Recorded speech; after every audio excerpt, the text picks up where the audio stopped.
Mama said don't talk to strangers. That's okay. We'll do it for you. Welcome to the Bar Talk Podcast, where we talk to interesting people doing interesting shit. Thanks for coming in, man. Thanks for having me, Les. I'm pumped. It's AJ. It's AJ, yeah. AJ stands for? Alec James. Alec James. Usually I make people guess what it means, and nobody ever guesses Alec. No. It's never happened, not That once. sounds like a pop star from like the 90s or something. Alec James. Alec James. On 104.3. Yeah. But it's AJ. AJ. Baragar. Baragar. Yeah, you got it. Cool. That's I wasn't all good. pronouncing it right. It's okay. It's again, could be a Baragar. hard G, soft G. Yeah. Some people throw an N in there for no reason. I don't know. Well- It's happened. It's happened. My last name is very easy. Bar. Yeah, it is. Easy I to love spell. the name. I love the It's name Bar easy. Talk. That's Although I thought it would be easy for people to search, but when you put in like Bar Talk Podcast, all you get is clips of Roseanne Barr.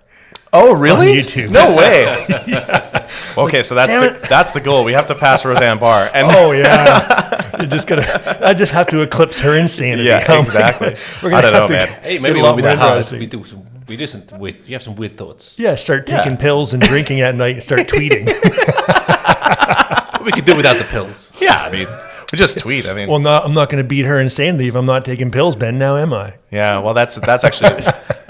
I'll drink to that. Cheers, man. Cheers. Yeah, cheers, guys. Well, welcome, AJ. Thank you for having me. The beer Not is just- terrific, by the way. Thanks not just to the podcast, but to the province. Mm-hmm. So you're on a is it Canadian tour? Is that what you're No, on? it's like pretty much Nova Scotia strictly. So, Yeah? so Joe, who is sitting over there, is my lovely manager for this tour. He's got a lot of family out here. Okay. I don't, except now they are effectively my family as Yeah, well. good.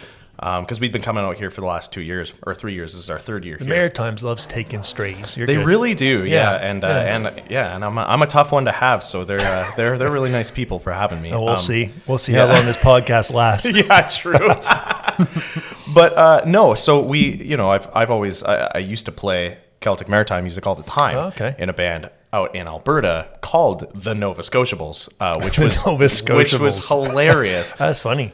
So So you're not from here I'm not from here at all. or the east at all. Nowhere out here. Yeah, I am like You're a poser. I'm a poser. Absolutely. That reminds me of Yeah. CCR, Yeah. right?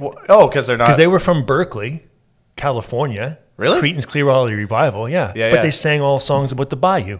Yeah. They had never even visited when they wrote those songs. I did not even know that. So when people accuse you of being a poser, Yeah. you're in good company. It's only Just really- tell them CCR did it, so you're cool. That's amazing. Yes. Yeah. So yeah, no, it's only ever happened once or twice. Usually people are like, "How do you?" They're more just bewildered. They're Yeah. like, "How do you know this music if you're not out here at all?" I was like, Yeah. "I don't know. I don't know." It all started from a Facebook ad, and then cool. 6 years later, But that says something, though, right? That says a guess. lot of like the draw to that kind of vibe.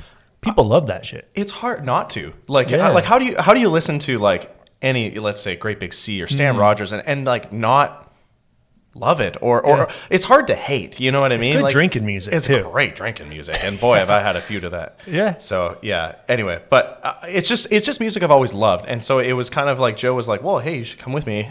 We paint together as well, paint houses together." Oh, okay. And so that's the the first day year, job. the first year we were here, we're like, well, we got lots of painting back home because he's got a lot of friends and family here, and we pretty much that's what we did. And every year that we've been here, we've done less painting and more playing shows like this. And this time was our great. first year not doing any painting, it's just playing shows and stuff. Really? So Wow, so we're you're hoping making it. Try, yeah. Making it is very subjective, but Well, but hey. I feel like it in a lot of ways, right? That's good, so, man. Yeah. That's one of the things we really want to like promote with this podcast. The kind of the tagline is interesting people doing interesting shit. Yeah. And we're just really, it's cool to get like real people in that are like just emerging into that, whatever it is they do. you Yeah, know, like, of course. Yeah, Yeah. we were, and your podcast has, a lot of like, it's got a wide. Oh, yeah. Whatever I'm interested in. Yeah, totally. Which is Yeah. cool. Those are Yeah. those usually make the best conversations I too. think so. Right? I don't want to be too narrow. Like some people say, oh, you're going to do a beer podcast? I'm like, no, I'm interested Don't have in to way stay more on stuff. topic too much. Yeah, Yeah. way more things in beer. Well, that's the thing, right? Is like if you have interesting enough conversations with people, doesn't really matter what it is from No. time to time. Consistency doesn't matter as much as energy and Always something to learn. Yeah, like I've 100%. learned things. Like every guest I've learned something from. Like Yeah. we've had a dog trainer on. We've had, like there was a young guy that lost 185 pounds. He's 23 years old, lost 185 Oh pounds. my God. Super inspirational. Yeah, that's Yeah. amazing. We've had musicians, mushroom farmers, all kinds of things. Anybody who like works hard at anything, there's always something to learn from them. 100%. Yeah. I very much agree. So It's all transferable. yeah. Well, I'm honored to be on this Oh, podcast. yeah, man. Honored to have you, man. So thank you guys It's seriously for having me. to This have. is very cool. I mean, because you're taking risks, you're working hard, you're putting Totally. yourself out there, and that's what we're all about. That's what right, we've done. Like I never did podcasts before, and we just started one. Yeah. Well, Built the studio and started. well, and you're doing really two very risky things: a podcast and a brewery And a restaurant. Yeah, That's- a lot of risky things. That's tough stuff, man. Risky It's business. Like, I mean, arguably, opening a restaurant or a brewery is almost more risky than having a music career. Should have told me that 8 years ago. I had no idea. You know, the funny thing is, I started brewing because I give up on music. It seems counterintuitive. It Yeah. does, yeah. But I was Yeah. played in bands stuff in high school and college, and then was kind of playing in my own little studio in the basement, and Yeah. just hard to build a band or do anything around here. So I said, you know what? It is. I'm going to start making beer, and it kept the friends even more in touch. Having 6 beer taps in my kitchen kept the friends coming over. Yeah, weird how beer Yeah, beer free brings beer. people together. It really does. Yeah, well, and you make good beer too, Oh, so thanks. it's it's easier when it's better. Well, Ben was Yeah. my assistant brewer for a while, but then he became head brewer, and Right. we won best IPA in Atlantic Canada 2017 with this here, with the Which- Big Stink. The big stink. Yeah, Nice. Because it kind of smells like pot. That's why we call it the Big Stink. Does it really? The way it's dry hopped. Oh, yeah. cool. I'm gonna have to. Yeah, I'm gonna have try a one. pint of that tomorrow. Yeah, I've tomorrow, been trying each one. So this is the foolishly Yeah. optimistic, which is very good, by the way. Good, thanks. It was excellent. It's a little more fresher than this one, so it's good. Is that right? Yeah, it's refreshing for sure. Yeah. Yeah, man. So you've been in Nova Scotia how long? Like what has it been? So Few we days? got here, I think October 11th. Joe, yeah, October 11th. Yeah. And so far you've played where? We've played. We played at Saltbox Brewing in Tantallon, their new location Oh, down wow. there. Okay. As well as the Roxbury downtown. How was that? It was good actually. Yeah. It was fun. We played on a Sunday night, so it wasn't very busy, but Right. it was a fun time. It's a fun spot. Yeah, it is totally. Anywhere where the shots are 250, crazy shit's gonna happen. How? Yeah, I mean, yeah. I don't know how it's legal. Well, and it's funny too because like they have they got the DJ kind of next door, right? Yeah. So we were kind of like we're playing our music over here in the next door. It's just like there's not really anybody in the room, but there's so many people on the other side. But it was still really really fun. Like we had a good time there. We met Teresa and Sean. Those guys are great. They booked that room and nice. And they were like, we want to have you next year, so we're trying to make that happen and stuff. There's too, live so. music everywhere in Halifax. You'll Totally, make yeah. more contacts and find new rooms and And stuff that to play. effectively that's what this kind yeah. of time around is for. Is this is kind of our really Joe and I's first time of like booking in Nova Scotia to be like, okay, we're actually doing music here now. Yeah. You know what I mean? So that is the goal for next year, is to try and hopefully rebook the places that we play and then add some more as well, and yeah. really make more of a trip out of it and just play music more. I love it. And I've got my fiddler here this time too, Heidi. And she's awesome. Well, you'll meet her tomorrow. tomorrow night, And it's man, we're just so pumped to be here, and we're seeing family, we're seeing friends that I've now adopted me, and playing music. It doesn't really get much better than that, Yeah. So you guys are you're friends with, was it Ken and Karen? Is that right? Yeah. No, they're great folks. Yeah. Yeah, a few years ago, we stayed at Ken and Karen's place for the first time. They're and, responsible for a lot of shit. They're Are they? probably responsible for why I'm here, actually. Is that right? Because they used to come down to Digby. And Yeah. when I had the brewery in Digby, and he'd sit at the bar and say, we need something like this in Kingston, Greenwood area.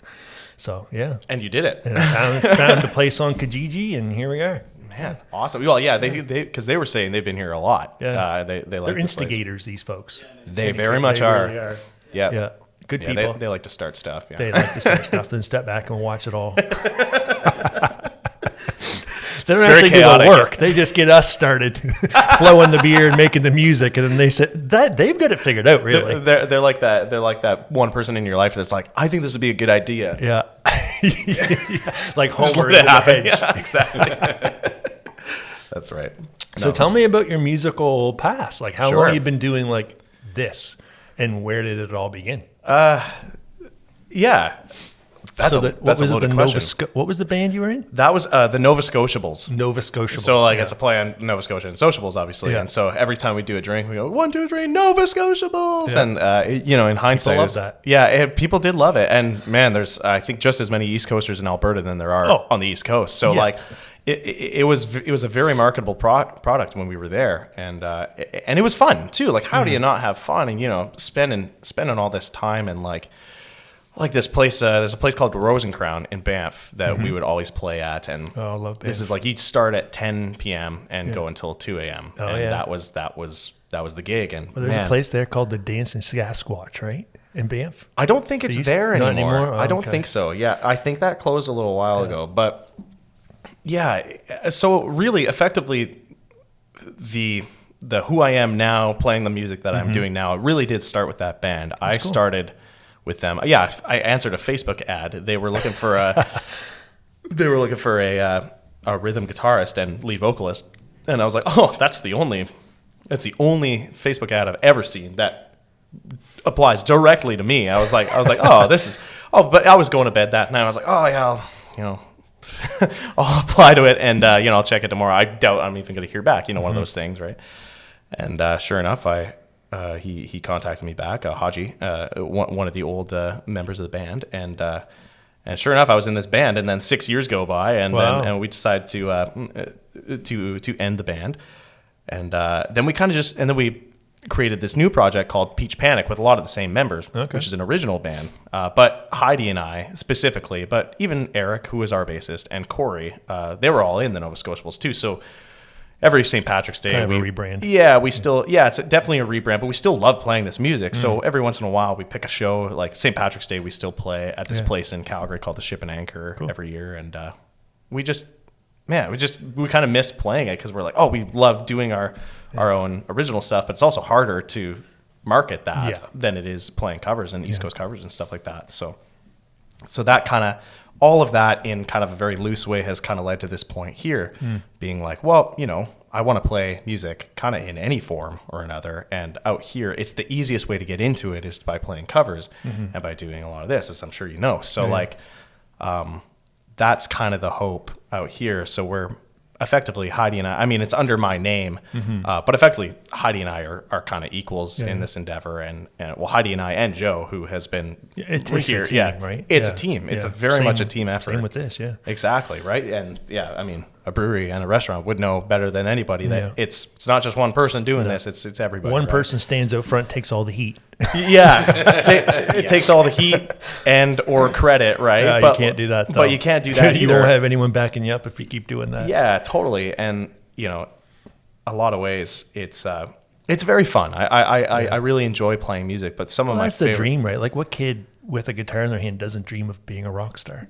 not many, but like it's so I feel fortunate that I get to do it, like I'm out here and I'm doing this and I've played to 0 people and I've played to thousands. That's what it takes. It's a weird thing to be like, man, it's crazy to think that I'm actually still doing this stuff. And don't get me wrong, I'm not rich by any means or anything, but You don't look like you're starving to death. no, You're I'm making not. it- No, you're making it. especially these You're days. doing less painting, more music, and you haven't starved yet. Yeah, totally. That's success. That's success, I think. Yeah, and sometimes it's hard to think about that, Yeah, and, but keeping a positive mindset is huge with any endeavor. it can be. If you start to get down and discouraged, and, It is good to sort of take a step back once in a while and be like, oh, I am doing this actually. well, if you're enjoying it, Yeah.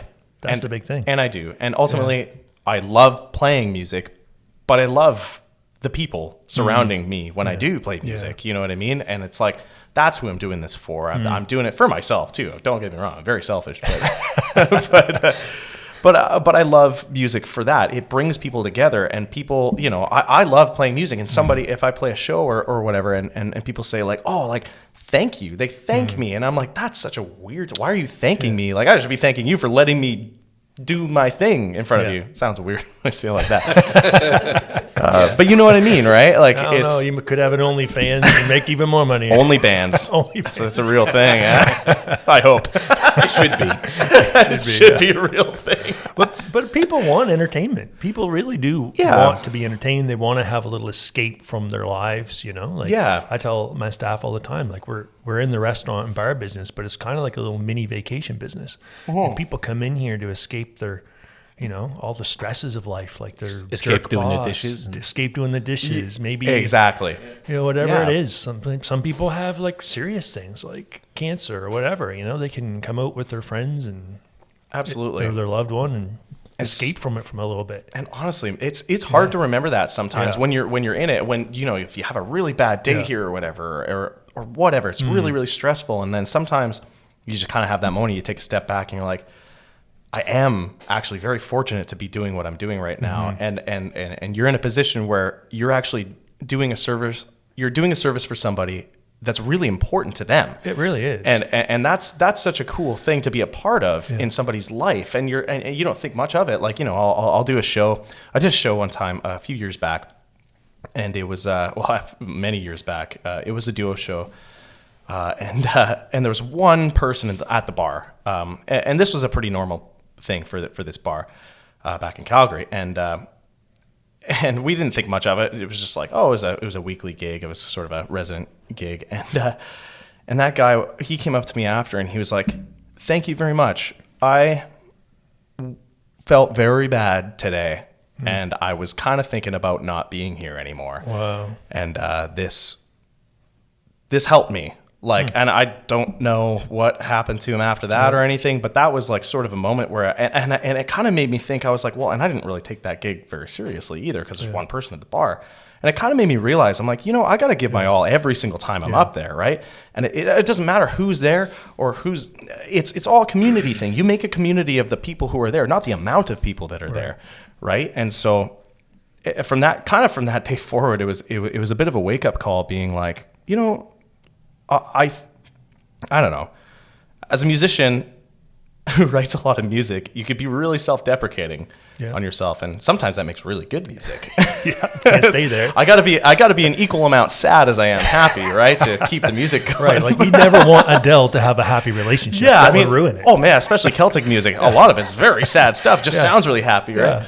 But from that day forward, I was like, you know what? whatever it is, whatever I'm doing, I have to, for not just myself, but for other people, you got to give their attention is so valuable to me as a performer, and I got to do something to keep it, right? And because sometimes, you know, if you're having the worst day of your life, there could be somebody else in that same room who's having an even worse one. Yeah. And anyway, I don't really know where I was going with that, but I get it though, man. But it was a bit of a turning point for me, for sure. It can be just important for people, right? I think so, and I didn't really realize that. It was just one of those things where I was kind of taking the piss a little bit, being like, oh, you know, we're joking around and stuff. But that was actually a really important moment for some. Yeah, and some people want that too. Yeah. This, like, we realize there's like a loneliness epidemic now in our culture. Like, our Western culture is like hyper independent. Everyone wants to live alone, do everything alone. Yeah.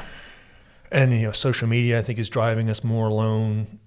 And people really are lonely. And that's why a big reason why Ben and I finally, because I've been wanting to do this podcast for 4 years, but a big reason why we just took the plunge is because we think a lot of people are lonely. I think that's why podcasting is so popular now, because people don't have conversations.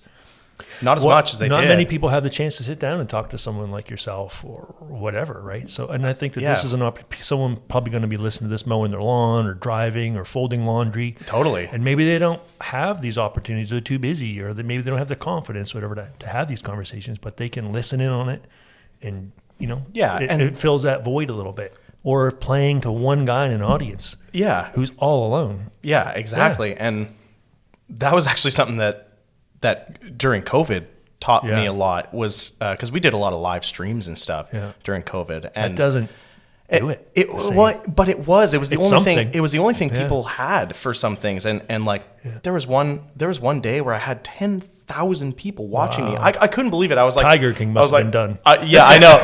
Oh my God. Yeah. Well, and that was the thing too, is like, and I always, there's so many distractions now, and usually I'll thank, like sometimes I'll thank a crowd. I'll be like, hey, thanks for being here, because there are a million other things you could be doing right now that are something else. Yeah, but you're here. You're with me. You're here at this bar. You're having this beer.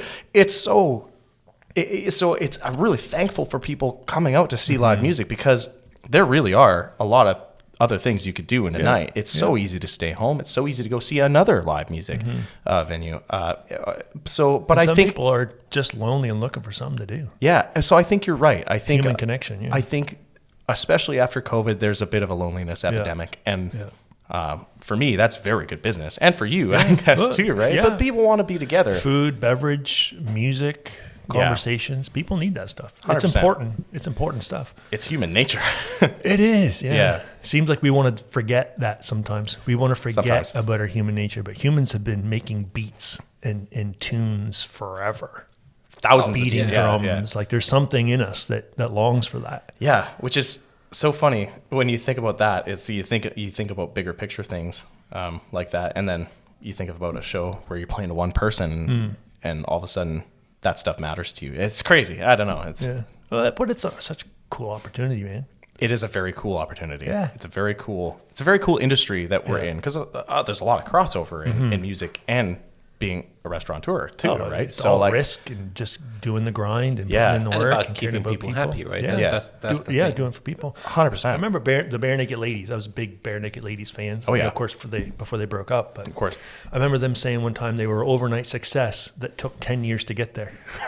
And that's what it takes sometimes, just doing that grind over and over 100%. and over. Like I think of the Tragically Hip, like they were just a working band for 15, 20 years before they really had any success. Yeah. Like you see any cover band now, any like Tragically Hip cover band now, it's like $35, $40 to see them.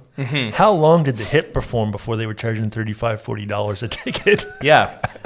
Way up until like, $200 a ticket, right? Yeah. And it's crazy. And like you think about, there's thousands of artists who will never see that, right? Who are just as good, maybe better or whatever. It's music is subjective, but like there's so many artists who will never see that, right? Yeah. And I think so that's why I think live music's so important, because people want it, they just don't know where to get it sometimes. And that's actually something that I have loved about you guys. You guys are promoting the heck out of this show. Like, holy crap. Good. Well, but it's, a lot of places don't do that, and that is something that like, and I'll be the first to admit that I'm also not good at it. So, but when I see like, you guys are promoting this show, it makes me want to promote the show too. We care, and then people come out, and it's like, that's the point, I guess, the point. Right? Well, who knew, right? Yeah. Being a no name here. Yeah. Like that's what we're trying to do. But I appreciate it too, and right? But you're good too. Well, like you haven't even seen us yet. Well, no, but I've listened to your recordings. I appreciate listening to the shit out of it the last couple of days. Let's talk about the music a little bit. Tell people where they can find your stuff. Sure. First of all, should I look right at the camera? I'll be really intimate. Wherever you look. Yeah. Well, in the low voice. Yeah. Give them the just with the bedroom eyes. Yeah. You can find AJ Baragar on Spotify, Apple Music, Amazon Music, Google Play, YouTube Music, and anywhere else that you can illegally pirate it. How's that? I think that's pretty good. You sold me. Yeah. That can be the promo clip. So that's perfect.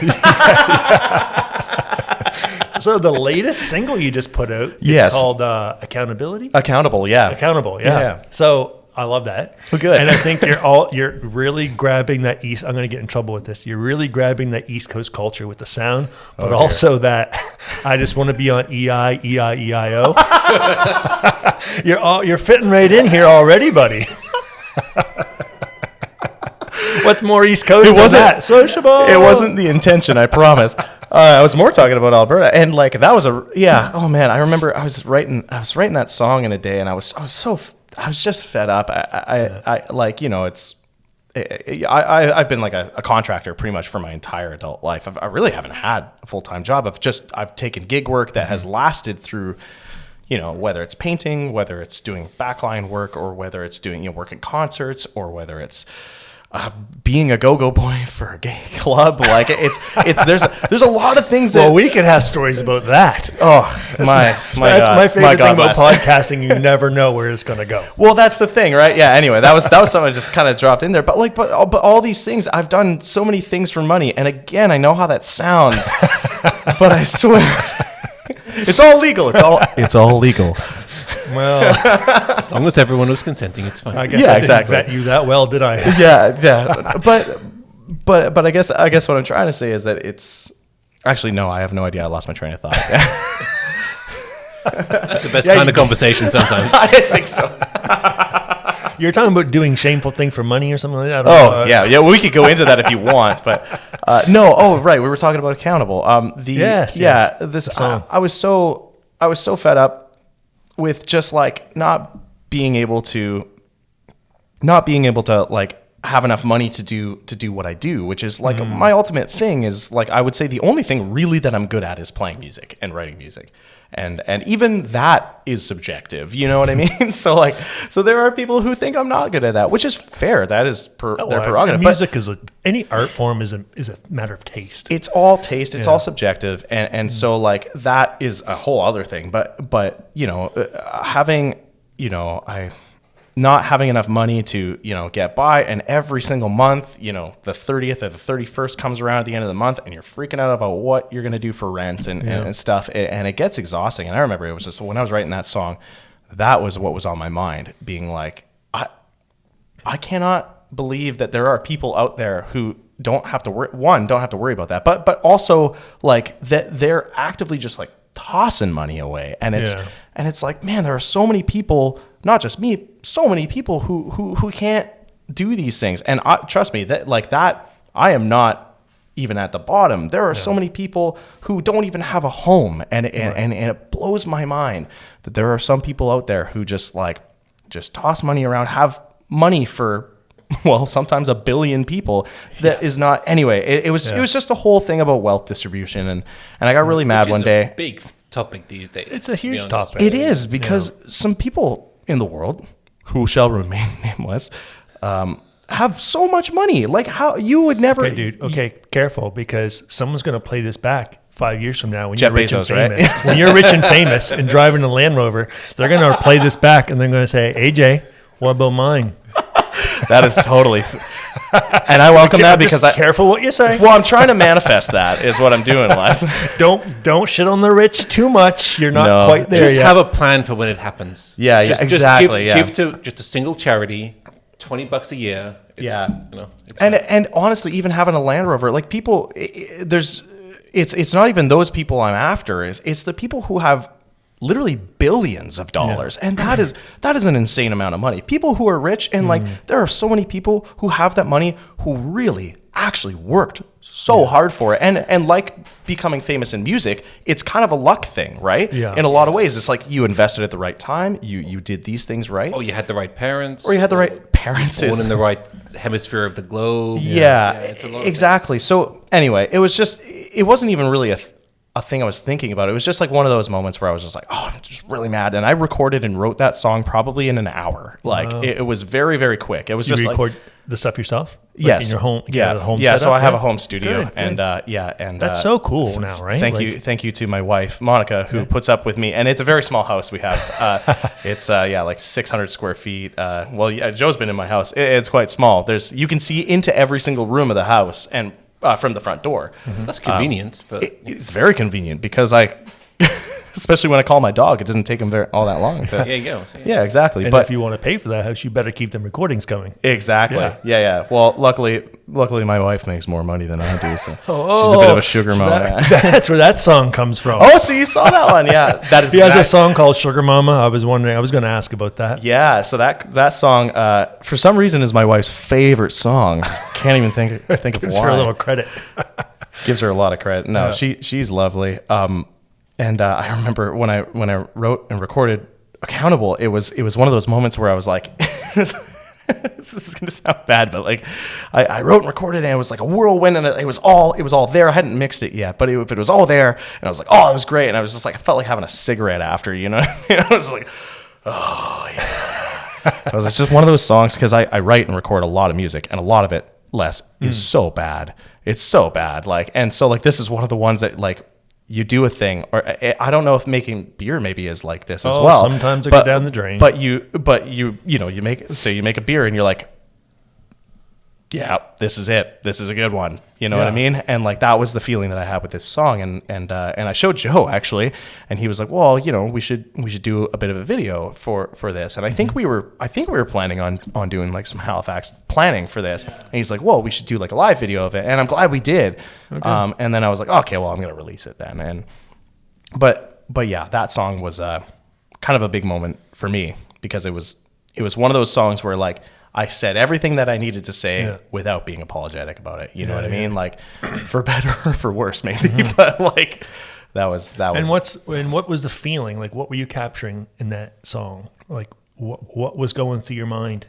Well, a lot of things, which is why it's kind of all over the place, and why it's probably so short because it's an equal sort of like eat the rich sort of scenario, but also like I have too many thoughts in my mind and I can't figure out how to like properly make sense. It's art. Exactly. Yeah. I You're appreciate not you saying that. the United Nations. Yeah. Exactly. Well, I hope to one day. Not like you're running for president. You don't really need a coherent plan. You have to make less sense if you're running for president or in the United Nations. Even the people who run our countries don't have a coherent plan. No. So like so why should I? Exactly.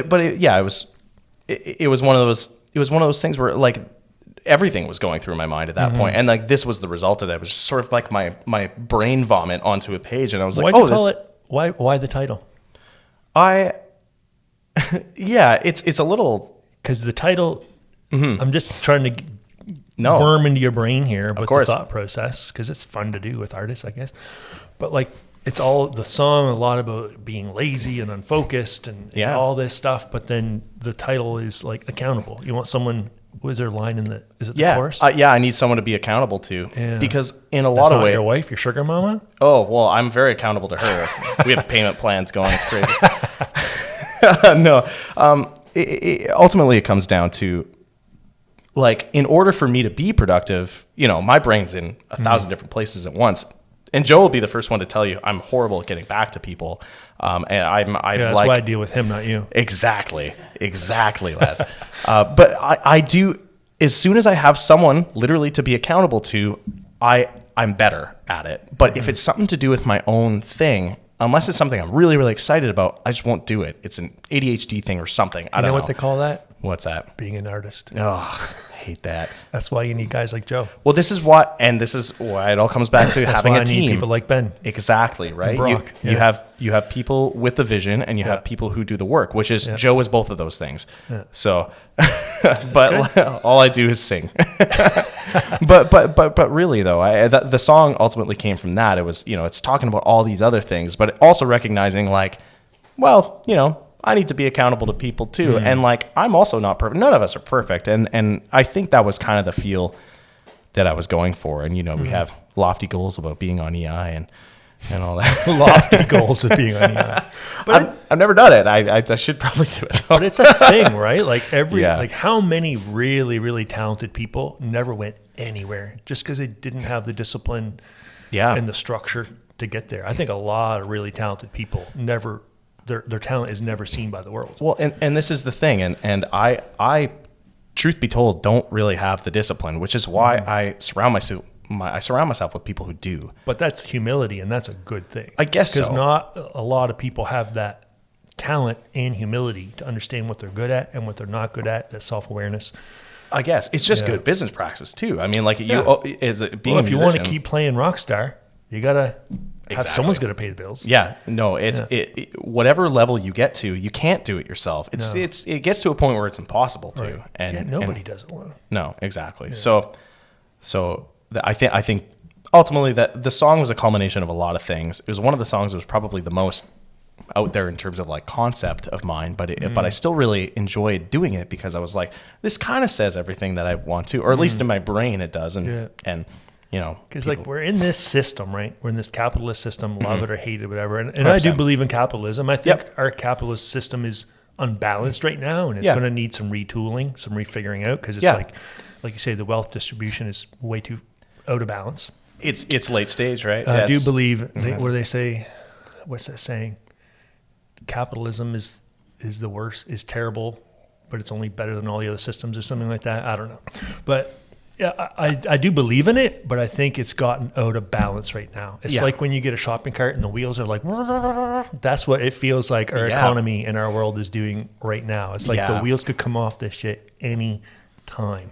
Yes, and it does feel that way. And once you kind of get to that point of like, well, it's not, once you get to like, people who are like we're talking like the ultra, like they have billions of dollars, like they could pay for, my entire generation for 200 years to live. And like, it's like, holy crap, like that doesn't seem like capitalism anymore. That this is something else entirely. Right. And that is kind of like, well, I feel like maybe we missed the point somewhere along here. Right. Yeah. And because it's not necessary. There's not necessary to have that much. Nobody needs that much money. And I think there is a difference. Yeah. I'll defend some billionaires because they're not all the same. I would agree with billionaires, like I'm a big fan of Elon Musk. Elon Musk makes things. He's actually making things. He's making internet. He's putting rockets in space. He's trying to get us on other planets. I believe he's financing. He's making cars. They're actually like making products. But then there's some people like Warren Buffett who's never made anything in his life. They just place bets on other people's work. Yeah, fair enough. You know what I mean? They're not really creating jobs. They're just placing bets on other people's work. And I find that a little disgusting. Yeah, fair enough. I mean... And Elon Musk doesn't have that cash. He doesn't have any cash. He doesn't own a car. He doesn't own a house. Oh, I didn't know that. No, he borrows a car from work, a Tesla from work, and he lives in a little tiny house on the Tesla factory that belongs to the company. Oh, really? Yeah, he doesn't spend money on himself. He doesn't have cash. To be fair, he could afford it. He could afford it, but he said that that's an attack vector. He said if he lived in mansions and lived a lavish lifestyle, that would be an opportunity for people to attack him. Which is true. He has zero cash on hand. He has zero stuff of his own. Fair enough. He lives very simply. And I think everyone should have the freedom to do what they think is best. And he actually, I think, is trying to do what's best for humanity, like the electric cars for the climate and getting us on other planets and internet and stuff like that. Should I tell him what he can and can't do? No, it's not my business. But I don't think all the billionaires are bad. I do believe that generally people care about the general well-being. I think just people don't agree on how it should be done, right? And that's fine. I think even a lot of billionaires, to the core, are probably not bad people. No. But there's a bit of tone deafness, right? I don't know. I would say the vast majority are bad people, and the bad ones, the worst ones, are the ones we don't even know their names. Well, that's true because they're not doing anything. It's the ones that own the BlackRock and all these big companies, the weapons companies and all that stuff. We know the names of like Elon Musk, Jeff Bezos, because they're the 200 billion, whatever. But do you know who the next person down below Mark Zuckerberg is? There's a lot of powerful people that we don't even know their names. And that's so true because they don't want to be known, and right? Death and wars and all that kind of stuff. There was a thing on the radio a little while back. We had the first trillionaire not that long ago. I don't even remember his name. That's terrifying. $1 trillion. That's so much money. Nobody needs that. Nobody needs that much money. No one person needs that much money. You cannot spend that much money without doing something. And you know what? Agreed. We, just the people in this room, we're probably in the world's top 2% of the richest people. Like you feel poor, but I think if you make $35,000 US a year, you're in the top 2% of the world's. But we're not in the top 1%. No. being in the West, just being in the Western Hemisphere, not being in like. That is true. Yeah. I will agree with that. Yeah. I will agree with that. But then that's a whole other problem because there's I think 500 million people a day that don't know where their next meal is going to come from. And that's is not somewhere I've been there at times, but I have a support system that helps me with that, and I'm very fortunate for that.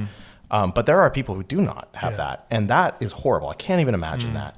So the whole system's upset. Yeah, it's not working. Totally.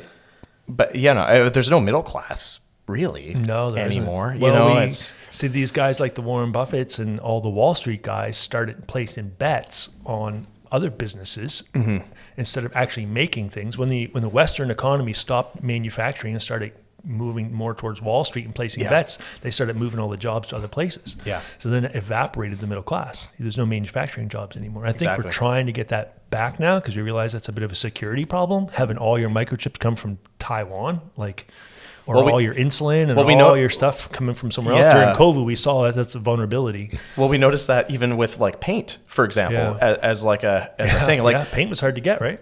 It was impossible. So most of the paint was made in North America, in Texas, and so one of the I think, Joe, it was a storm that wiped out an entire factory, and then another one had closed down because of COVID, and it was like, now all of a sudden, nowhere in North America you can get paint. It's just like, oh my God, all the paint in North America comes from effectively one or two places. And it's like both of those places are done. And we couldn't do it. I remember we were trying to get material and we couldn't do it. And so I think after COVID, people really understood the importance of diversifying your options when it came to supply and demand. Yeah.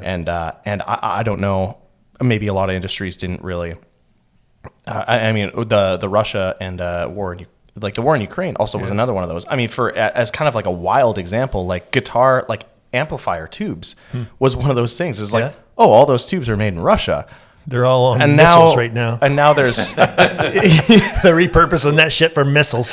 Yeah, they got those analog missiles going. The tube warmth from the... Yeah, they need the analog sound. Well, that's exactly. People scrounge, right? Like they were... Totally. Yeah. So I think they were dismantling washing machines for electronics. Yeah, they were at one stage. Yeah. I don't know. Well, nowadays they're getting apparently they're getting like cut price components from China or something. I don't know. Really? Hey? Yeah. I mean, I'm not surprised. But these issues hopefully come up to a point where, and that's generally how capitalism works. You realize, there's only one way to get something. Maybe there's demand in that area, and more things spring up, and then it corrects itself. Hopefully, is the idea, right? And this will correct itself.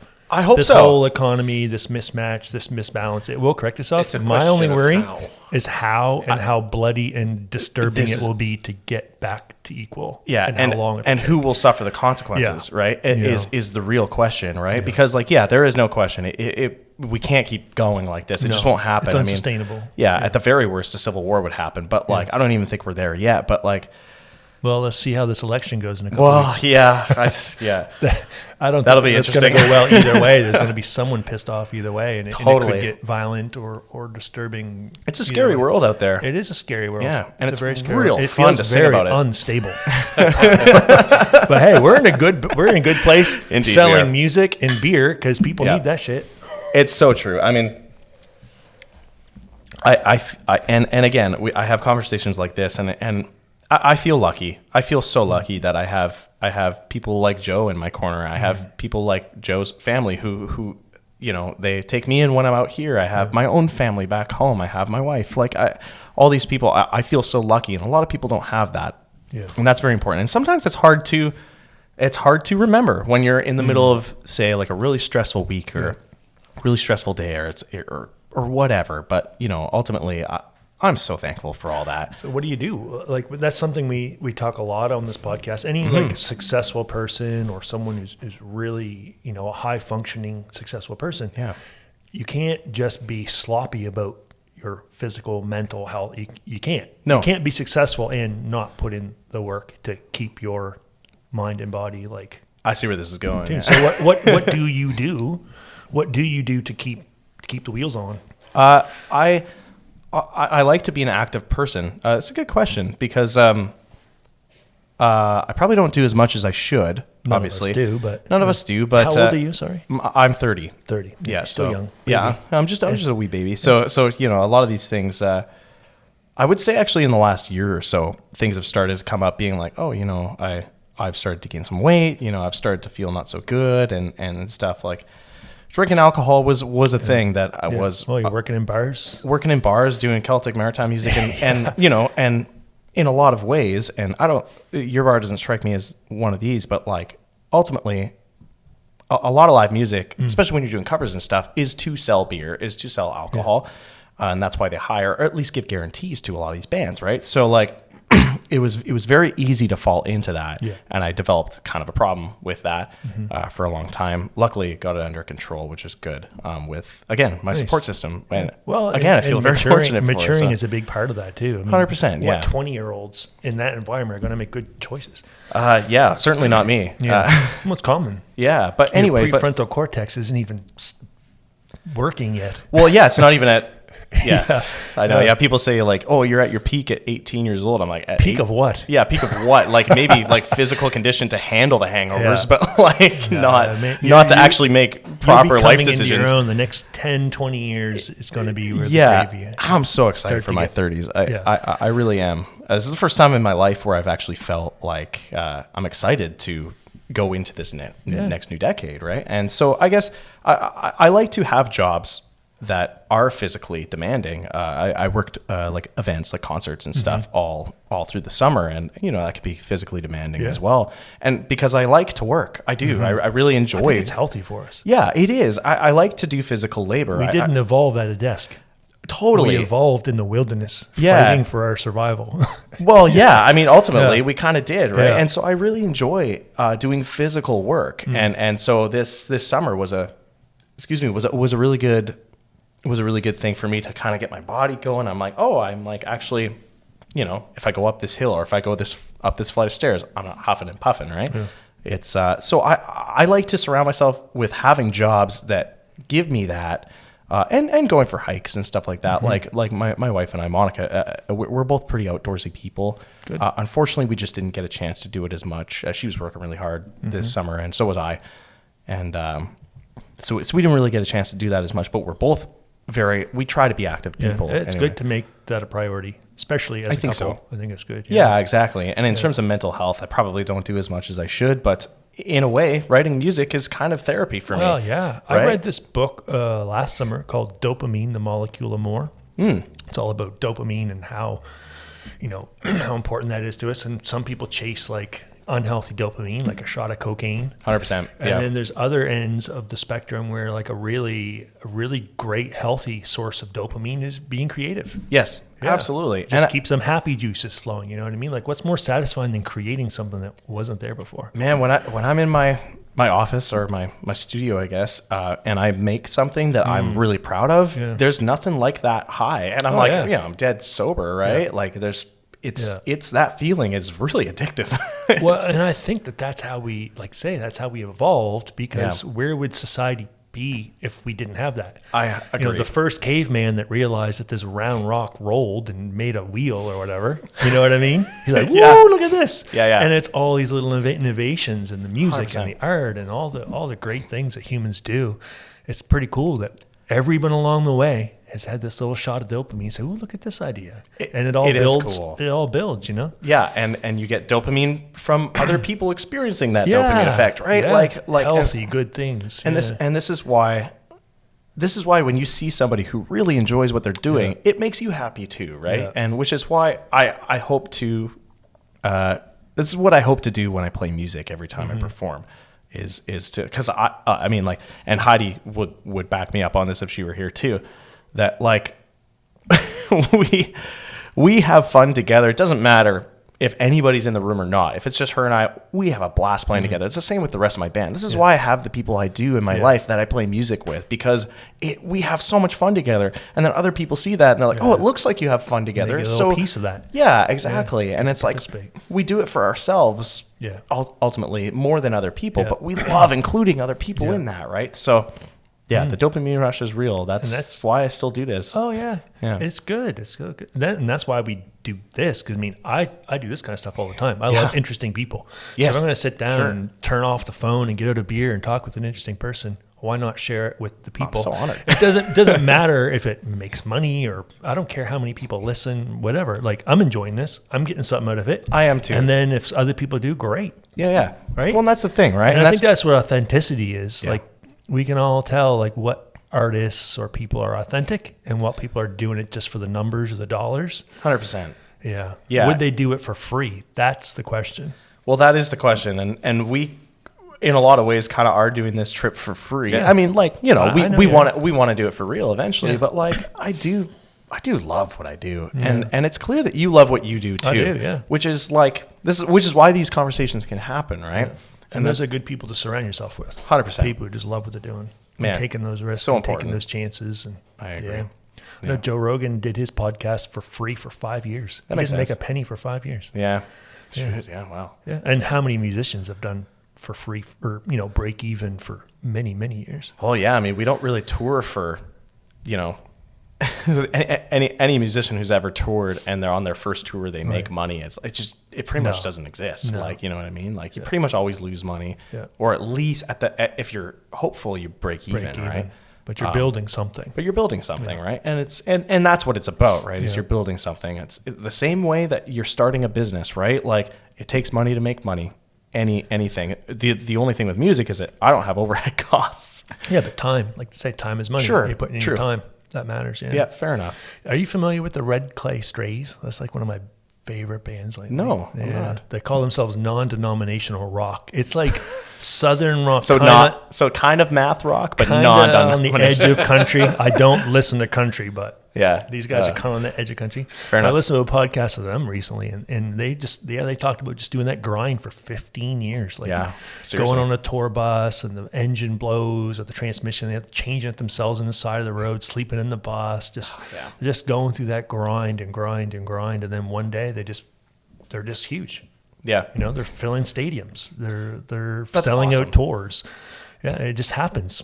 It does just happen for some people. And like, man, I don't know how many tires I've changed on the road and how many times we've run out of gas being like, why didn't we stop at that last place? We should have gotten gas.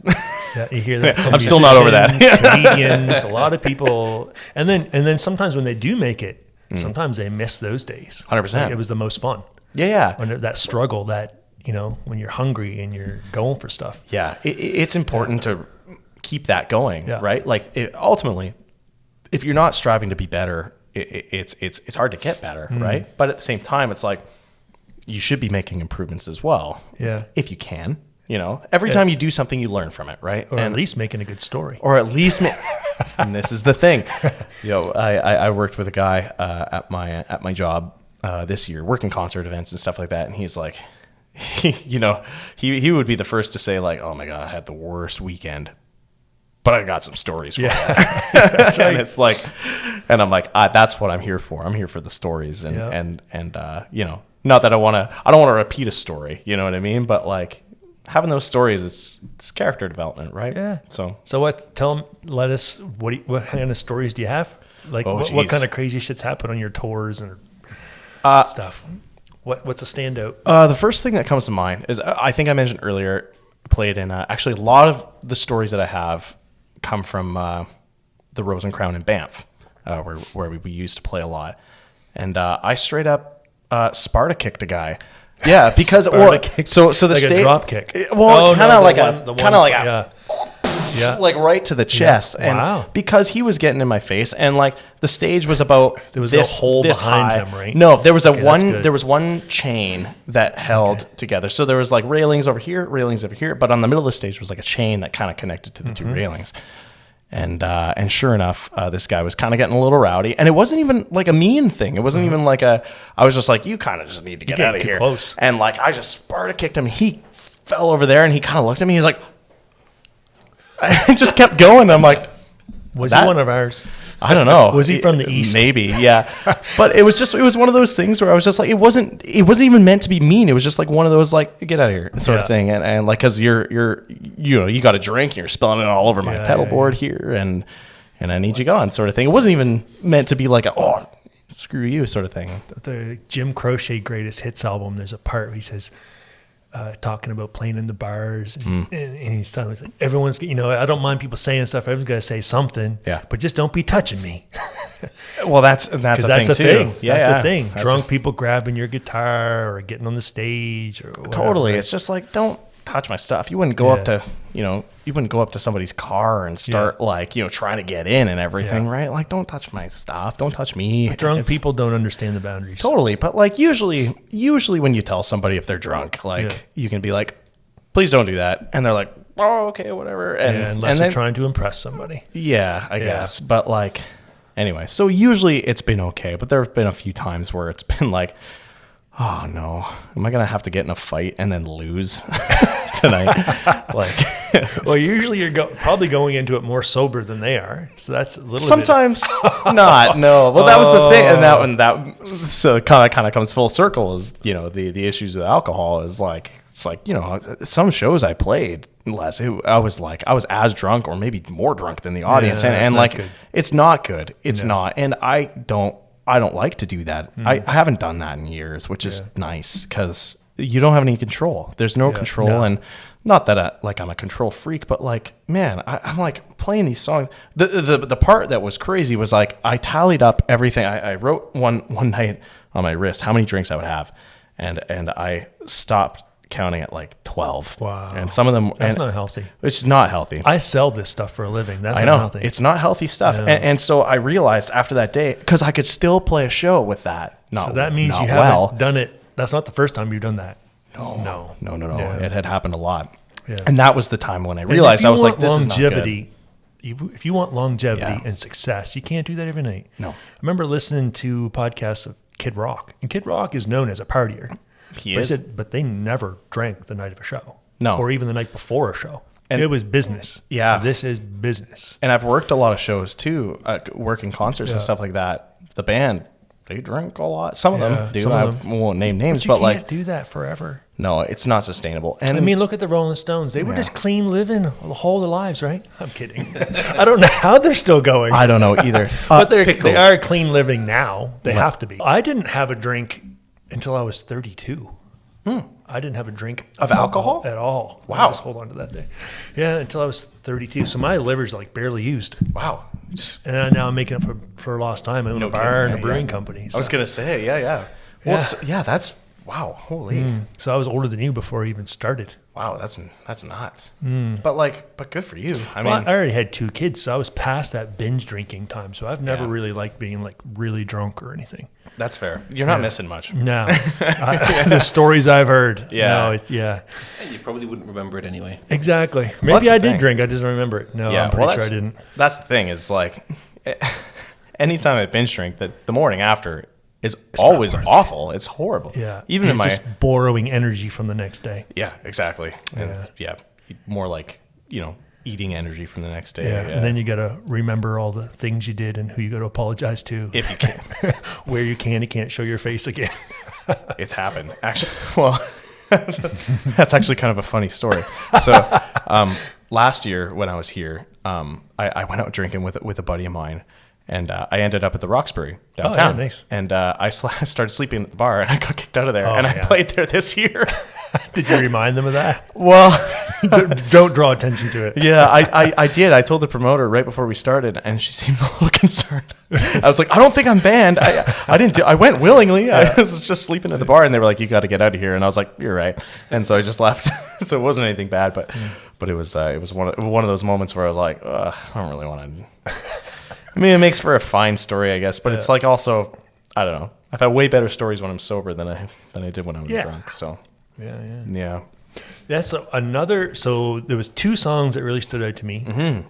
The first one was Accountable. Yeah. And then the other one was Barking Up the Wrong Tree. Right. I really like that one. Cool. That's a good awesome. One. Yeah. Do you know where that expression comes from? No, I do not.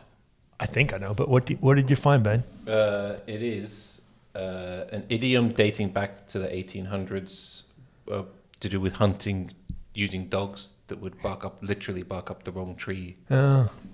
Because it was like they were chasing a squirrel or something? Apparently, yeah. So like they would chase a squirrel and think they went up one tree, but it wasn't actually the right one, yeah. Or they would be chasing something they would be barking up the tree for like a squirrel or something, and they were actually hunting something else. Crazy. It's so funny that we use so many expressions and we don't know shit about them. Well, at least the origins, like we know the meanings, but we don't know the origins, which is hilarious. Yeah, I mean, I didn't know. I have no idea what the origin. I don't know if that's true or not. This is just what Google tells me. Yeah. Well, they could be brainwashing us all. But tell us about that song. That's a great one. That's off your last full album.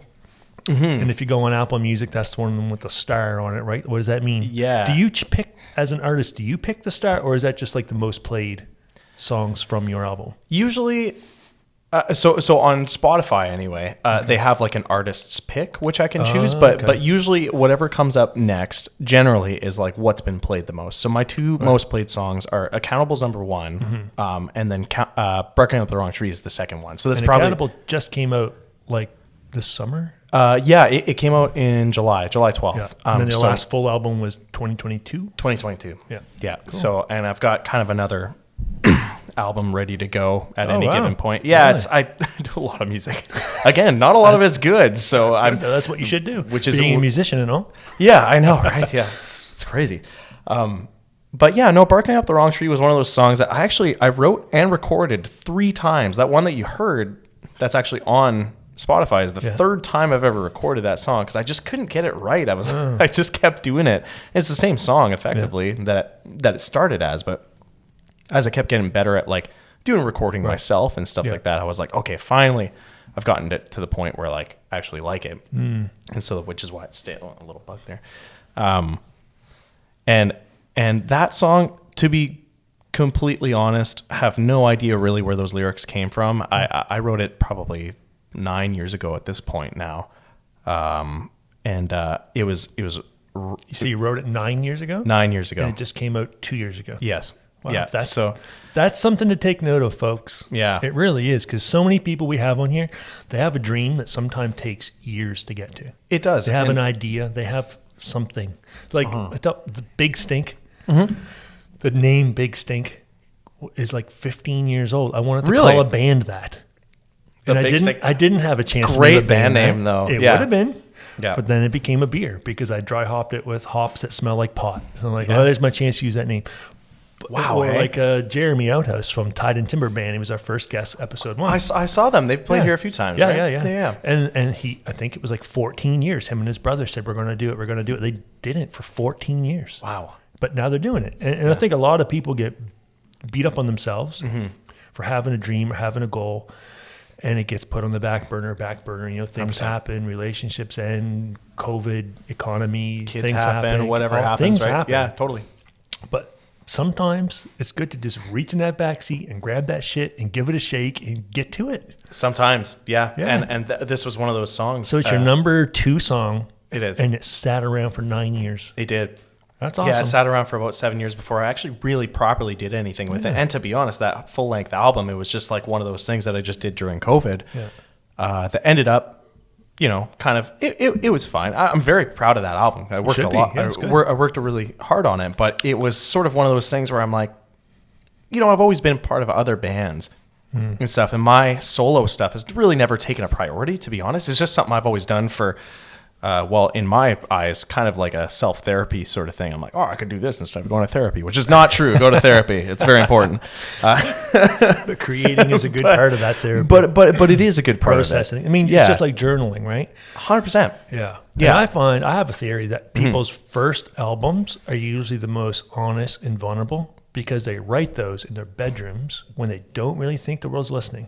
Yeah. And then the album comes out. And then it's like, wow, this album that I wrote in secret is now out there for everyone to see. And then you get the pressure to follow that up. And now you know there's millions of people watching and listening. And it's hard to be as vulnerable. And you have to replicate that authenticity, right? And sometimes that's very hard. It takes a certain level of mental illness to be able to do that. Oh, boy. I got a lot of it. At least and I'm joking, but I'm not at the same time. No, right? but you're totally right. It does take a little bit of I don't give a fuck what people think. Yes. To keep that vulnerability and just honesty with 100%. The art. But sometimes, at least in the case of me, it took me a long time to be able to become that vulnerable, to be able like, okay, I can actually say this stuff. You know what I mean? And, you know, my parents, it's so funny, because I used to write and record music when I was a teenager, like, it was bad. It was all very bad and very dark and stuff. And like, generally, I am very lucky. I had a pretty decent upbringing, and you know, my parents were great. But they would always ask me, they're like, what does this mean? Are you okay? Are you doing okay? And I'm like, oh yeah, I'm fine. I'm totally fine. It's like writing these really dark songs. It's like your parents find your sketchbook full of death. That's right. Yeah. Like really, so their heads are cut off, and But it took me a long time to like actually be 100% vulnerable for who I am anyway. You know what I mean? And so now I finally actually kind of feel like I'm at that point where I'm like, oh, I can kind of just say what I mean and just do it. You know what I mean? And yeah, it takes a long time. At least for me, it took a long time to become an artist who felt like they didn't have to front for something else. You know what I mean? If that kind of makes any sense. But well, I think a lot of people try to mimic someone else's success at first. Yeah, you have a favorite band, or you try to become that, and then it takes a while to find your own. Well, we all draw inspiration from everybody. Yeah. I mean, my biggest inspiration is a guy named Frank Turner, and that guy is like someone who just kind of says what he's on, which I really, really gravitate toward. Is that kind of storytelling. I want someone to like listen to the music, but also like listen to the lyrics is kind of what I want, and whether they do or not is whatever. But I want, if I'm writing a song, I want there to be something for everybody in it. Yeah. You know, and sometimes that happens, sometimes it doesn't, and that's fair. But at least there's something for me in everything. And I think people are drawn to authenticity. People just want to know that something's real. Yeah, I hope so. I think so. Yeah, I think so too. Oh, I think in a world full of fake bullshit, people really are drawn to something they know is real. Totally. Like, what's that guy, Anthony guy there that did, was it the Richmond, north of Richmond? What's his name? You know what I mean? I feel like I do. Yeah, it was a big hit here like last summer. Yeah. Anyway, he was just had injuries and health problems, and his life was in addiction. His life was going very, very poorly, and he had these songs that really meant a lot to him. And he just recorded them on his phone, and he tells in a podcast he was like literally very close to committing suicide, and he has a wife and a daughter, and he just wanted these songs to get out there, and he put the songs out there, hoping to leave some kind of like a legacy, and they just blew up. And he's Oliver Anthony or something like that. And hopefully he's still around. Oh, he's doing great. Yeah. Oh, good.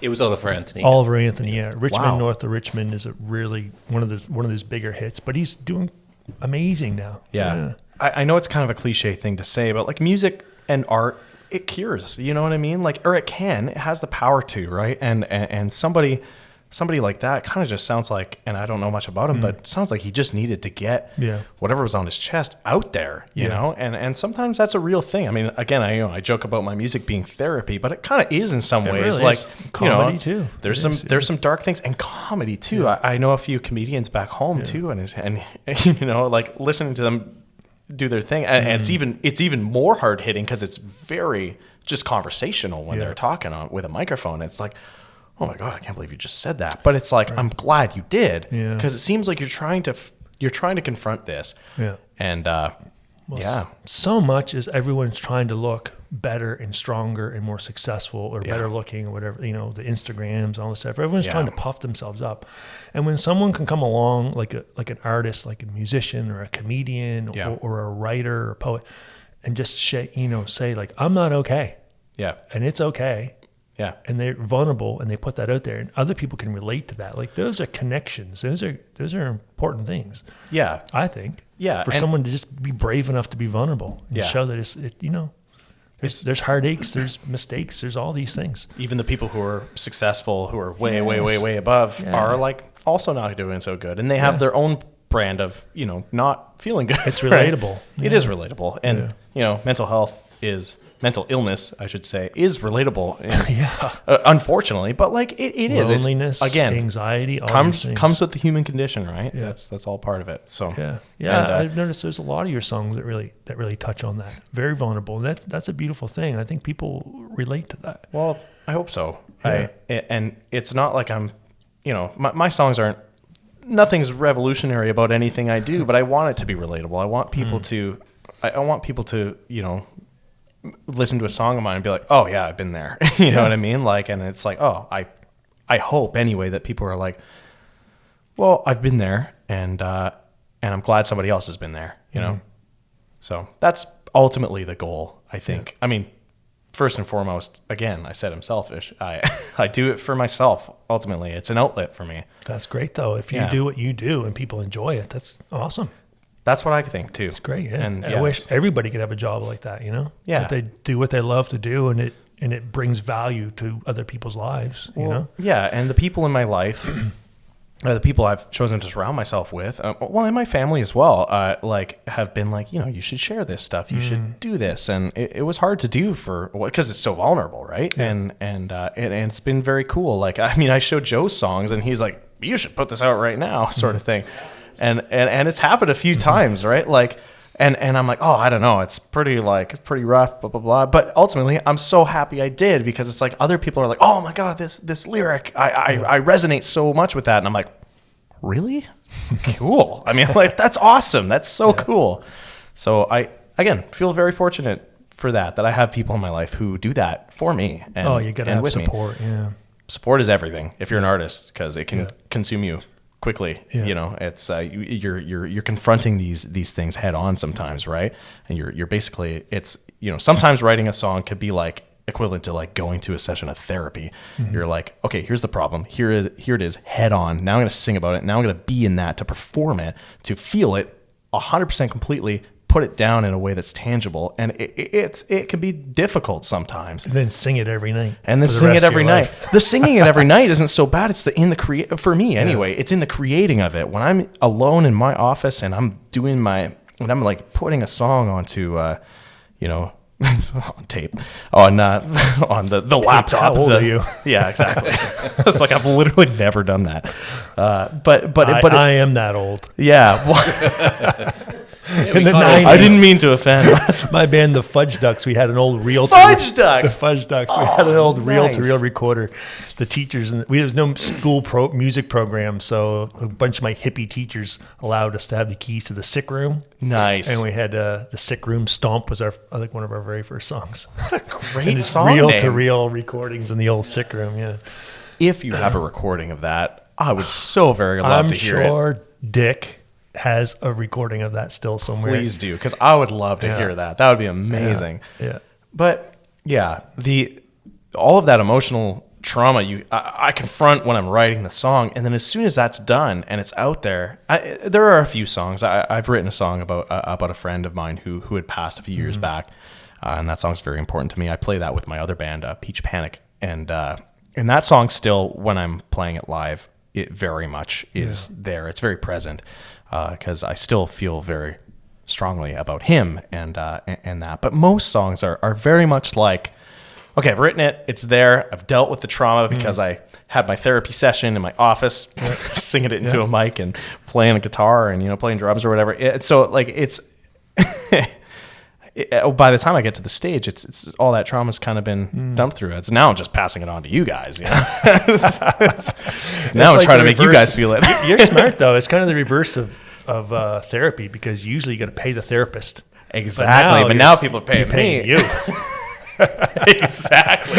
Exactly. Now you're seeing through my scheme. Yeah, I see. right. Yeah. Reverse therapy session. That's right. Yeah. Yeah. But no, I love it. I don't think even if I could, I wouldn't be able to stop playing music, whether it's covers, whether it's originals, whether it's anything.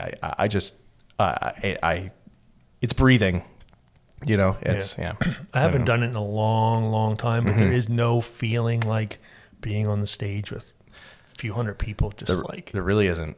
Into it. I still get nervous every show, to be honest. Every time before I'm about to hit that first chord of whatever we're going to play, it doesn't matter how many people are in the audience.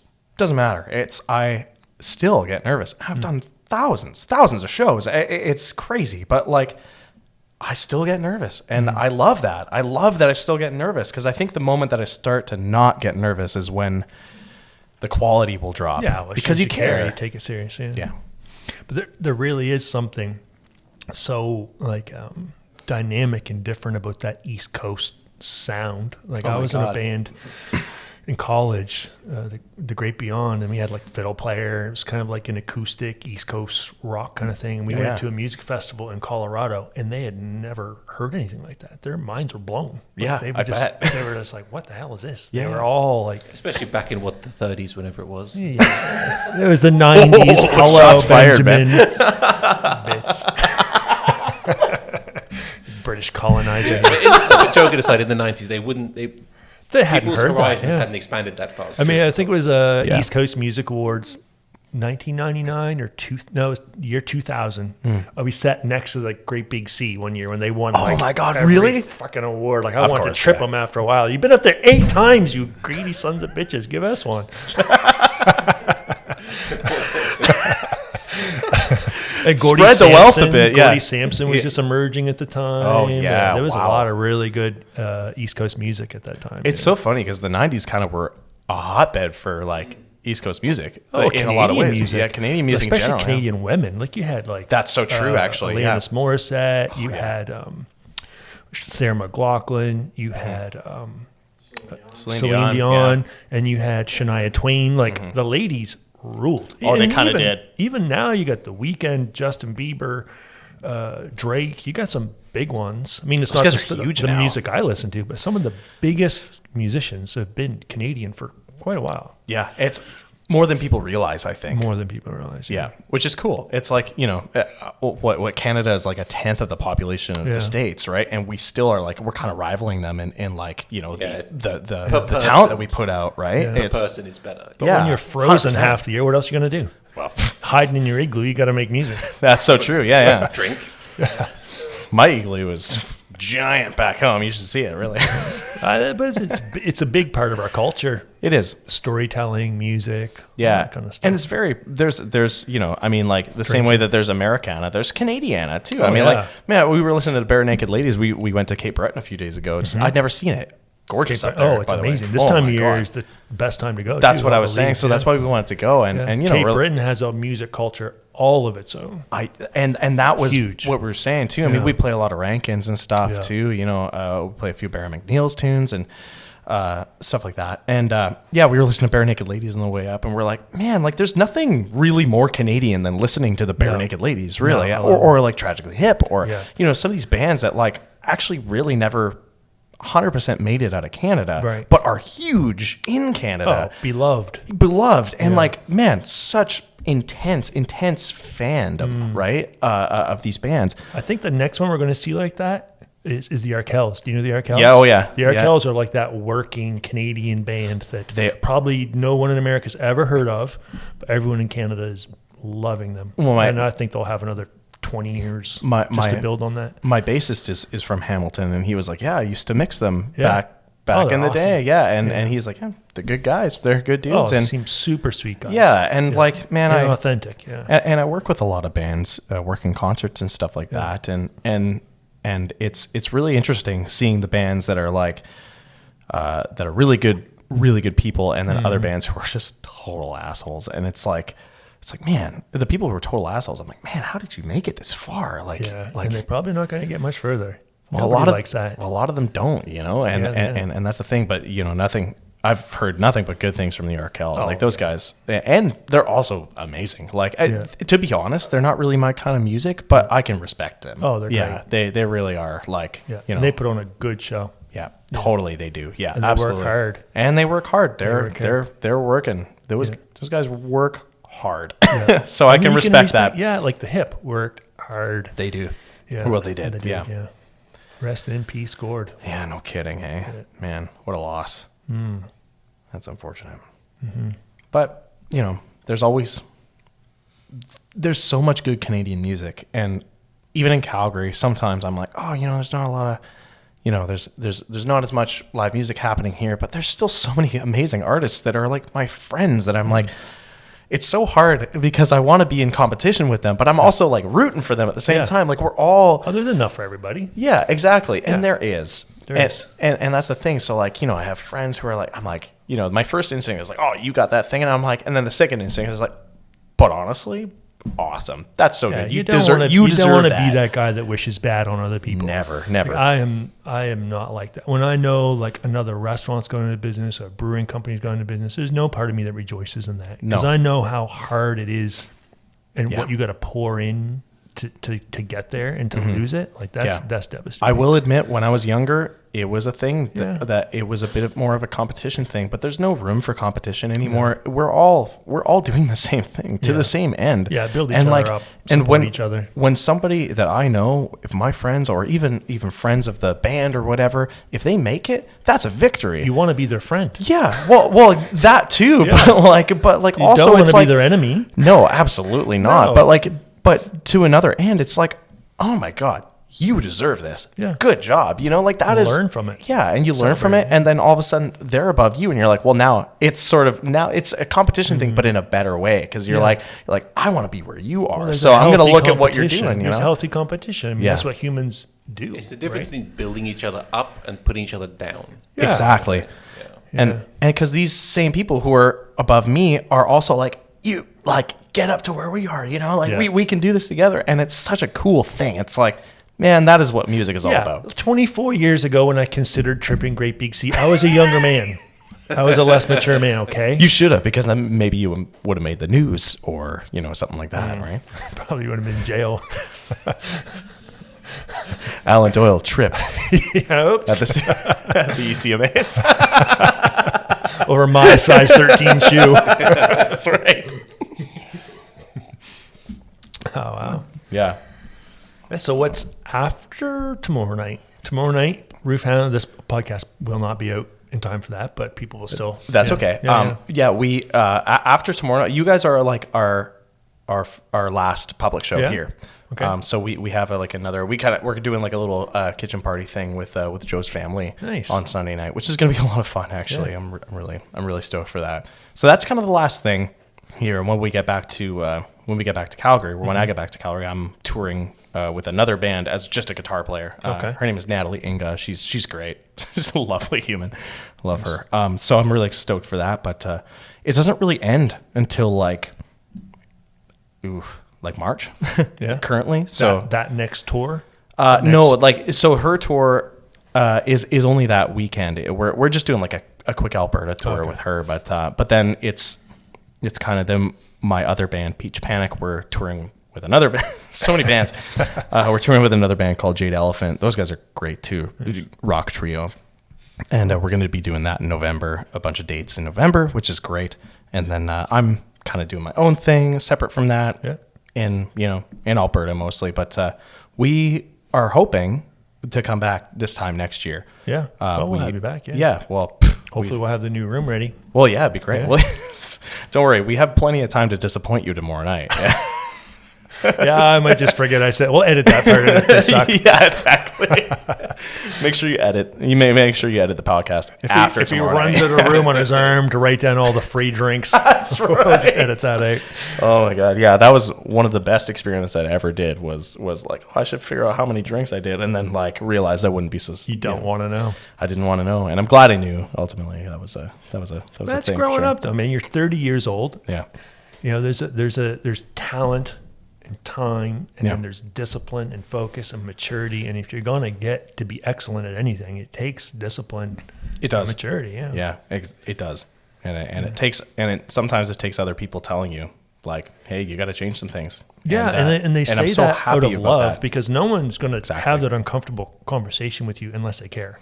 Exactly. And then they know it because they know it, because they've learned it the hard way. Exactly. Yeah. Or they see it happening live and they're like, look, you got to do something, or else I'm worried about you is one of the worst things that has ever been said to me. You're not the first young musician to be there. Exactly. It's a very common thing. And that's a thing, but I feel lucky that I had somebody to tell me that, right? And I'm like, man, I'm so lucky to have these people around me to tell me that stuff, because that is one thing that I want people to be honest with me. I don't really care. Don't worry about hurting my feelings. I just want people to be honest with me. That's the one thing. And it comes to my music as well. I show my wife everything, and she'll tell me if a song sucks. I'll be like, "Hey, Monica, can you come into the office for a second? I want you to hear this." And by the end of the song, I'm so pumped on it, by the way. And I'm like, "Oh yeah, this is really good." And she at the end of it, she's like, "Yeah, it's not your best." And I'm like, "It's good to have a partner to keep you humble." It really is. It's such amazing to have that honesty as well. It is, though, and that's the thing, and that's what I appreciate so much. Yeah. But and what comes with that is her being, and I'll be like, okay, like why?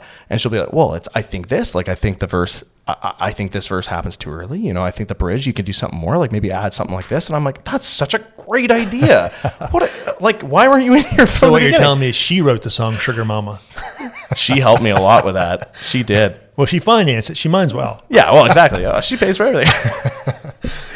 That's good though, man. But I'm lucky to have people like that. It takes support. Yes. Yeah, it does. It really does. Mm-hmm. And if you have people already that are speaking up to you and keeping you in check, you're already way ahead of Michael Jackson and Elvis Presley. Because, really though. Yeah, I guess. People who will check you. I mean, there's some really talented people have drank themselves or pilled themselves to death because they didn't have someone that would step in and say, whoa, we lost a lot of people way too young. Mm-hmm. Daddy, they say I need to go to rehab, but Daddy says, no, what's that? You know what I mean? Someone should have stopped her. Yes, I totally agree. And I would rather have people around me like that than not. You know what I mean? It comes down to humility. It's the only way you get better at anything is having people just be honest with you, having people you trust be honest with you, and you trust their criticism, right? But to have the humility to listen too, because not everybody has. I suppose. Yeah. Not everybody has. Not everyone is, self-aware and humble enough to listen. Yeah. I mean, we can't listen to everything about everyone about everything. Certainly not. But no, it's good to have people that you trust that have your best interests in mind and to 100%. To listen sometimes. Well, it's also good to know that you don't have to take criticism all the time. I mean, my degree is in drama, which is hilarious. So I don't know why I'm not breaking in the dough. But that was a big thing that I learned from my degree is when you get criticism, you kind of have to vet it as well, right? Like, okay, is this criticism applied to me? Is this good criticism? Because people are always going to give you their opinion, or at least generally, and you need to have the people that you trust to give you that opinion and to give you constructive criticism. Because if it's not constructive, what's the point? Right. So I totally get that. Like with the beer in a restaurant, 100%. Sometimes people will come in and say, "Oh, you just need to, it should taste like Budweiser. It should, it should just be like this." I'm like, but we already have those things. Yeah. Well, that's the thing. It's like, if or what? You'd be more successful if you sounded like Britney Spears. Yeah, exactly. It's like, well, there's already Britney Spears. There's already Britney Spears. Or like, it's like in a photo shoot or whatever. Like, why does your face look like that? It's like, talk to my parents. It's like, I don't know if I can answer that appropriately. But like, what do you mean exactly? And learning to actually draw criticism out of somebody, because like some people who don't know how to like properly give criticism right off the bat, but being able to kind of get it out of them. It's like, okay, what do you actually mean when you say that? Like, I want to know. And then usually people are pretty good with that. It's like with me, there's things that are just non-negotiables for me. Like if I have to betray that thing, I just won't even do this. Yeah. You know what I mean? 100%. Like if all my beer had to taste like Budweiser and all my food had to taste like McDonald's, why would I do what I'm doing? I totally agree. So there's places there are areas that I will take criticism and feedbacks, but then there's just certain non-negotiables because it ruins the whole point. It must be the same with you. Yeah, 100%. Like, say if someone comes in and they're like, oh, you know what, this beer's a little tart. Like, that's something that you can work with, right? Instead of someone being like, this doesn't taste exactly like the thing I'm used to. Yeah, you know what I mean? Exactly. So it's like, or just make this like everything else. Totally. What's the point? Yeah. Like Alanis Morissette, Jagged Little Pill, one of the greatest albums ever made. But Probably the best. She had to. Certainly, I think probably one of the best female rock albums, Canadian albums, like right up there. 100%. But she had to get pissed off to do that, because do you know what she did before? No. If you look up her, she had a short little career before, just as Alana, and she was in a short dress, big puffy hair, doing like this teeny bopper music, and it sucked. Right. And she had to be angry, disappointed, and go back to being her authentic self, and she just killed it. And she did. That is one of the best albums of all time, in my opinion. Yeah. Like that. So it's sometimes very honest and vulnerable. And this is why it's so important to surround yourself with people who want the best for you and know what you're going for. and try to steer you in that direction instead of trying to steer you in another direction that's not you or authentic at all. Right. And so that's why I'm so lucky to have people like Joe, have people like my wife Monica, and have other people like my band as well. Like I'll bring a song to them and they'll be like, they'll rip it apart, like in a good way, because we're trying to create something. But they're the only people, to be honest, that I trust with my music, is these people that I mentioned, because they know what I'm trying to do and they know me as well, probably better than I know myself. And so it's all to the same end, right? And so I listen to them because it's important to me, because they know, like, they have objective criticism that I cannot do myself. Right. So yeah, it takes a village to be a musician. It takes a village to be, well, it takes a village to be Roofhound. Yeah, because I've been thinking a lot lately about how do I become the best that I am, and then there's certain things that I'm not great at. There's things that I feel like I am good at. Yeah. And as my company and everything grows, like there's the brewing company, there's the restaurant, there's accommodations, there's a podcast, there's all these things, and it grows. I think there's 17 people now under this umbrella of all the things I'm doing. Yeah. So I have this opportunity where I could force myself to do the shit that I hate and am not good at, or I could bring in people that are way more talented and love to do that, and let them do it, and I just keep changing my job description until I'm doing like the absolute best of what I am. Like, don't make myself, if I'm a hammer, don't try to be a screwdriver. Just be a hammer. Just focus on being a hammer. Hire a screwdriver and let myself become whatever my mental illness or craziness or foolishness, whatever it is. Just, I'm in this really lucky position that I can just make a job description that fits my insanity.